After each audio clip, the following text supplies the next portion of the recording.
Hi everyone, in this video I would like to focus on one crucial aspect of board, which are mappings. We know that in ports to define your data model, we create blueprints, like you can see here, and then we associate that with data sources to feed those blueprints so that they can create entities.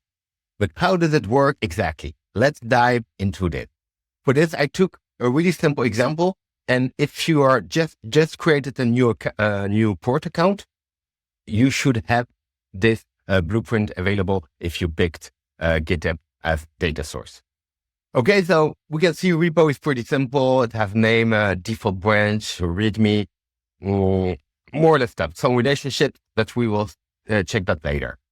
And then we have our data source. Okay, if I go here to my data source and I pick my GitHub data source and I click on repo, I can see here the raw data that will be sent from the GitHub application to port. Okay, so you can see it's a pretty simple JSON with a lot of information. Okay, let's see how we can map that. And believe me, it's pretty simple.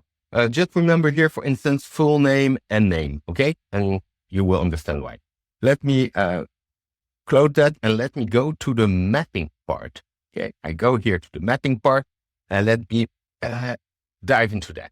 So here I start with resources, and here I will specify for all the resources that comes in, that are pushed to port, how can I map that? And I start here with the kind repository. Okay, so this is really the raw data that was sent to me.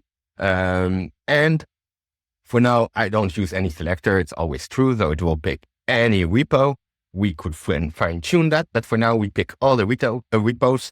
And the interesting part here is when it starts with port. So here we say, okay, you got this data and you will map that to port and you will create an entity by using the following mapping.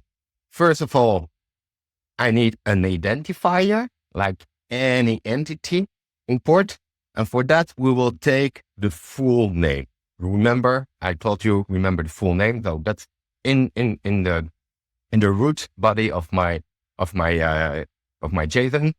And then we want a title.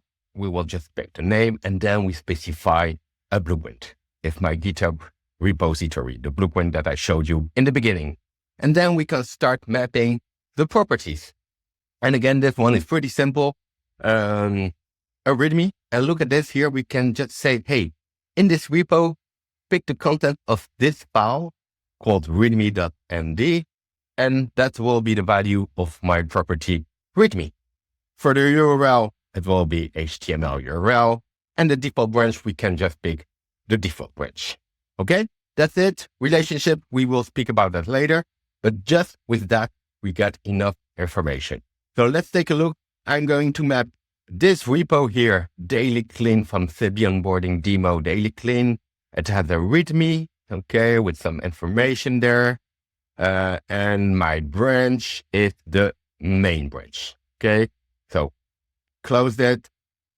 And I just go here to my catalog. I look for my repos and I got here my daily clean repo. I click there. So I can see that the identifier is the full name. Okay. The title is just the name of the repo. The default branch is main. And look at it. We should have here the README is just here embedded. That is how easy mappings are. In the next video, we will dive into a bit more complicated mappings. Thank you so much.